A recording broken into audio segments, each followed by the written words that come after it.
What's going on, guys? Welcome back to Kitaj, and before I get into this much anticipated video, I just want to say thank you to my subscribers, my base. We hit 100 subscribers yesterday, and hopefully we can continue to make history, make more milestones. I know doesn't look like a big number, but it's all part of the journey to being bigger, than what I'm at right now. So the support is great. It is always welcomed. So, likes, subs, whatever you can do to help is so appreciated. And as always, if you guys have an idea that you want to see done, if you guys have a video that you really want me to do, you're more than welcome to comment your idea in the comments. Please, I beg you guys, if you want to see something, let me know. So, before we get into this, I just want to say that these are all opinionated statements, and if I forget someone, if you guys think that I'm forgetting someone, because there's so many people that can fit this build of underrated players. The video I'm doing today, the top 5 most underrated players in the NBA, in my opinion, up for the upcoming 2016-17 NBA season. And I just think that it makes sense that there are so many underrated players in the league, and everyone has different perspectives of what the word underrated means. Now, this is for me, my opinion, but this list probably isn't going to be perfect. And if you guys have a disagreement, if you're someone on this list you want to see, please comment who that is in the comments. I might be forgetting some people, but these are my standards. I did a little bit of thinking about this one, and I've come to a pretty good conclusion. And it might be different from what you guys think, because there's so many underrated players in this league. I know, but this is just what I have to say about the topic. So before we get into this, I just want to say I have a couple of honorable mentions. Harrison Barnes of the Golden State Warriors is one, and Nicholas Batum of the Charlotte Hornets is another one. Both small forwards, I guess, and those guys are underrated in my opinion. I didn't put them on this list because I believe there are 5 players that are more underrated than them. So let's get into it. With number 5, this might surprise you. It's not a superstar player, not a star player, not even a starter in the NBA. It's New Orleans Pelicans shooting guard E'Twaun Moore. Now, if you guys think I'm just going to do role players, and guys, I don't get a lot of minutes for this whole list, you're wrong, okay? So you see the other guys on this list. This is the only player on this list that isn't a starter. And E'Twaun Moore, I just had to do this one because I feel like he gets absolutely no credit. And I'm also kind of mad that the Bulls didn't resign him because he was so vital to what they had going. E'Twaun Moore is one of these guys that's not going to wow you with the numbers. He's not going to put up masterful performances. Although he did have a couple really big games for Chicago last season, E'Twaun Moore is a role player. And role players are some of the most valued players in the NBA. And I'm going to get into why guys that aren't superstars and stars can be some of the best players in the NBA, because I believe that the NBA and skill or talent, value, it's all about value. The NBA is based around value. You want the most valuable players to your team. You can't have a team full of superstars. I mean, that will probably win you a championship if you had the All-Star team on your team, but I don't think that that's a better team than a team like the Cavs this year, and I'll explain why. It's just because every team needs role players to win. You can't have everyone needing the ball in their hands. E'Twaun Moore would have been perfect for the Chicago Bulls because he's a 3-and-D point/shooting guard. He guards players from point guard to small forward. He's an above average defensive player, and he shot 45% from the 3-point line last season. He only averaged 7.5 points per game, and he's not going to do a whole lot in terms of playmaking. He only averaged 2 assists and 2 rebounds. But E'Twaun Moore is going to defend at a high level, which, remember, it's half the game. Defense is half of the game. You need a really good defensive players in this list. Almost everyone on this list I have is a very good defensive player. E'Twaun Moore is a shooter and a defender, and that's a perfect role player. Look at J.R. Smith. He fits perfectly into the Cleveland build because he's an elite sharpshooter, but he can also defend players in the other team, and that's very important. Guys like him, guys like Danny Green. I know Danny Green doesn't produce all that much, but he's still very important for his team. So we got E'Twaun Moore at number 5. I'm going to move this on because this might take a little while. At number 4, I'm going with the only player on my team that isn't considered only player on my list that isn't considered an above-average defensive player, and that's Portland Trail Blazers point guard Damian Lillard. Damian Lillard is the best player, probably the best player on my list, and he's on this list because he gets a lot of credit. To be fair, Damian Lillard is regarded as one of the top point guards in the NBA, but I just don't think that he is. I think he's.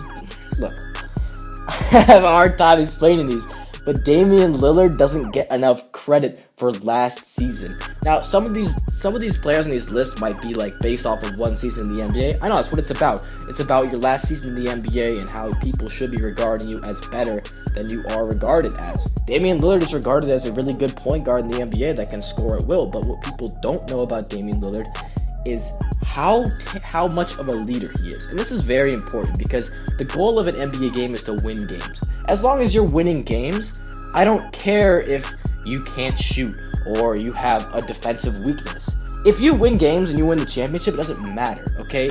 Damian Lillard didn't win a championship, but if you look at where his team was projected to land at the end of the 2015-16 NBA season, and you look at what they did do in that season, your jaw might drop because Damian Lillard's Portland Trailblazers were projected to win maybe 25 games, if that, in the 2015-16 NBA season by a lot of different sports outlets and networks. They had the Portland Trailblazers 13th, 14th, 15th even in the West. The worst team in the West? Are you kidding me? Where did they land? Remind me? 5th. They were the 5th seed in the NBA playoffs this year.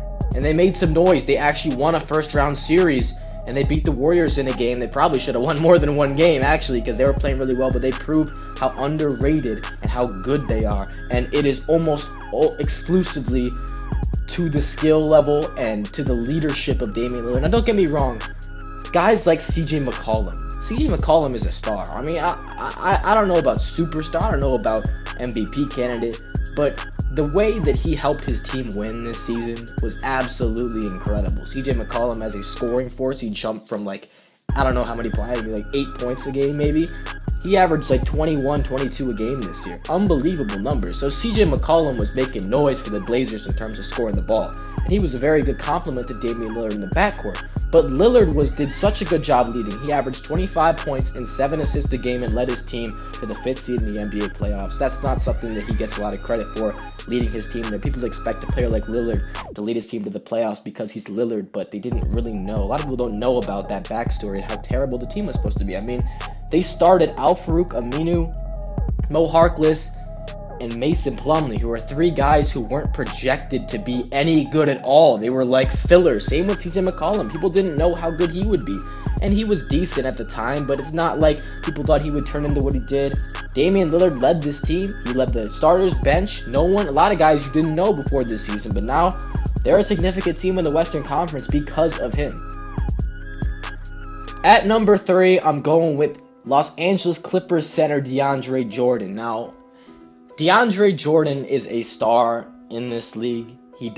People think that he's just an athletic big who can't shoot free throws, but people don't really realize what DeAndre Jordan brings to the table. Scoring isn't everything. I hate the misconception where if you can't shoot, you're not good. You can't shoot, you can't dribble, you're not good. DeAndre Jordan is the exact prototype of a player that I love to see totally prove everybody wrong. Because DeAndre Jordan can't shoot free throws. He can't shoot outside shots. He can't dribble the basketball. He's a center. He doesn't post up. But what he does to help his team win, people don't really think about that. The Clippers, I'm not going to talk about the playoffs really, because last year they got unlucky. The Houston thing has a whole nother thing. Last year they got unlucky with injuries. DeAndre Jordan was the only guy that was playing really. They didn't have Chris Paul or Blake Griffin or a couple other guys that were injured. DeAndre Jordan is a big reason why this team is a top defensive team and why they are always a top 3 or 4 seed in the NBA playoffs. They're always there every single year. They're a consistently great team, one of the most consistently great teams in the NBA. DeAndre Jordan is one of the best defensive stoppers, defensive anchors in the NBA, if not the best. I think he's the best defensive center in the league, no question about it. This guy changes every single shot. He doesn't lead the league in blocks, but he does. I think he's like top 3, top 5, maybe in opponent field goal percentage at the rim. He changes shots more than guys like Hassan Whiteside do, because Hassan Whiteside is not all that great at guarding guys one-on-one. Most of his blocks are off help defensive plays. DeAndre Jordan, he can really stop a guy like Boogie Cousins, and he can really guard penetrating point guards like John Wall, or guys that get to the rim a lot like James Harden or LeBron James. Like, those guys get to the rim all the time, but he's really always there, and he can stop the best of the best from getting there. He's a great at every single thing that's not free throw shooting, jump shooting, or dribbling. I mean, he's one of the best dunkers. That's not like a factor, but he's one of the best rebounders in the NBA. He led league in rebounding, I think, 2 years. Drummond led the past season, but DeAndre Jordan, I think, was second. He's one of the top defensive players. Along with that, he's always tops the league in field goal percentage, incredibly efficient. He doesn't turn the ball over all that much. I mean, I would love to have a guy like this on my team because he's basically all positives. This guy doesn't really have a bad impact on teams at all. He helps you so much, and that's what people don't see. They want to see star power and talent, and people put the ball in the basket, but those guys, those volume shooters, don't always help the team win. DeAndre Jordan is a guy that will always help your team win, and people don't value that enough. At number 2, I'm going with Utah Jazz power forward Derrick Favors. Now, when was the last time you ever heard Derrick Favors' name mentioned in a top power forwards in the NBA conversation? I just want to know, because this guy gets absolutely no credit. I have not heard anybody talk about Derrick Favors ever in terms of top power forwards, top big men, players in general. No one talks about Derrick Favors. He's one of the most, he's so silent on Derrick Favors. And I'm just going to tell you, Derrick Favors put up averages of 16 points, 8 rebounds, shooting 52% from the field, not to mention a block and a half, a steal. Very, very solid big man. Now, you might say, why is he only averaging 8 rebounds? Well, let it be known that he's also on the same team as a guy like Rudy Gobert, who's probably getting most of the rebounds. He's on a really big team, guys that get a lot of rebounds on that team. Rudy Gobert probably gets most of the blocks instead of him. He doesn't get all that. He just gets a block and a half, but he's a better defender than that. I'm telling you, a guy that averaged 16 points, 8 rebounds, is a very, very good defensive player on a team that is probably going to make a lot of noise next year, is not regarded as anything. No one talks about this guy. He's literally just the invisible man. When you think of the Jazz, no one ever says Derrick Favors. You say Gordon Hayward. That's the guy you think of, I think. And maybe now you think a little more toward Rudy Gobert, maybe even Rodney Hood, but Derrick Favors' name does not get mentioned, and it really should. At number 1, I'm going to go with the guy that I have thought is underrated for the longest time. This is a guy that gets absolutely no recognition. Maybe he get a little more this year. He's made a couple all-star teams. The NBA, I think, recognizes him, but NBA fans don't appreciate Hawks power forward Paul Millsap. Paul Millsap averaged 33 minutes a game this year and was putting up 17 points, 9 rebounds, 3 assists, 2 blocks, 2 steals, shooting 47% from the field, and his three-point percentage did dip a little bit down to 32% from the three-point line.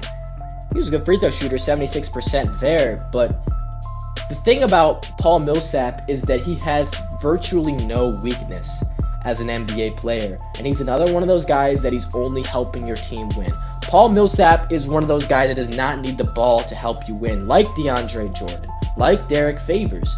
Paul Millsap puts up incredible numbers for the team that he's on, the usage rate he gets. He played on a team that consisted of Jeff Teague, Kyle Korver, and Al Horford. Those guys have the ball in their hands a lot. They have the offense centered around him. He was handling the ball a good amount, but it's not like he was the guy with the ball every single time down and running the offense. No, he was getting the ball a little bit, but not enough. If he was the number 1 option and he was on a team where Carmelo is on the Knicks, where he was getting the ball that much, he would be putting up, and the numbers would be way more inflated.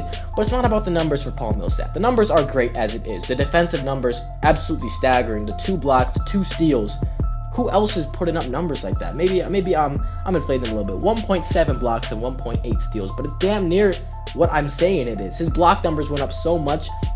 He improved so much as a defensive player last year. He was absolutely incredible in the defensive end. He helped them so much, change shots, stay in front of 3s, 4s, 5s. I mean, what do you want from this guy? He can do it all. Offense, defense, he's elite and not acknowledged for what he is, and that is a star player in the NBA. I just don't understand why people don't. Maybe it's just because he's not flashy. A lot of people like the flash. They like players that can do a lot, that can really make a lot of cool dribble moves or hit step back threes in your face. Like, that's cool and all, but Paul Millsap, guys like Paul Millsap, guys like Derrick Favors, DeAndre Jordan, they're not glamorous players, man. They're not flashy. They're not going to wow you. DeAndre Jordan, okay, he could dunk on a couple people now and then, and that's cool. But these guys, you don't just turn on the TV to watch Paul Millsap play. If Kobe Bryant, let's just say prime Kobe Bryant, this is not a knock on Kobe. Kobe is absolutely legendary in every way. But you want to watch Kobe play. You're not going to watch Kobe play for his defense. I'll bet y'all didn't know that Kobe was something like a 9-time all-defensive first-team player. Who cares, though? You're not watching Kobe for his defense. You're watching Kobe so he can shoot the ball. But I watch Paul Millsap just because he's a great player. I would watch a Hawks game in the playoffs this year because I want to see great players play. And in my opinion, these guys that I named, maybe not each one more, I wouldn't say he's great, but I'd say he's definitely underrated. But the last 4 guys, I mean, when they play well, they're playing great. And these guys, they don't get the credit they deserve. This is my list. If y'all have a list, please leave it down in the comments. I want to see who you guys think are the best or most underrated players in the NBA. That's going to be all for this video. Please like this up, subscribe if you're new, comment down below if you have the ideas, or I want to see your list, guys. I really do. I want to see what people's opinions on this are so I can make my channel better for y'all, grow this thing out, and I am out. Thanks for watching, y'all. Peace.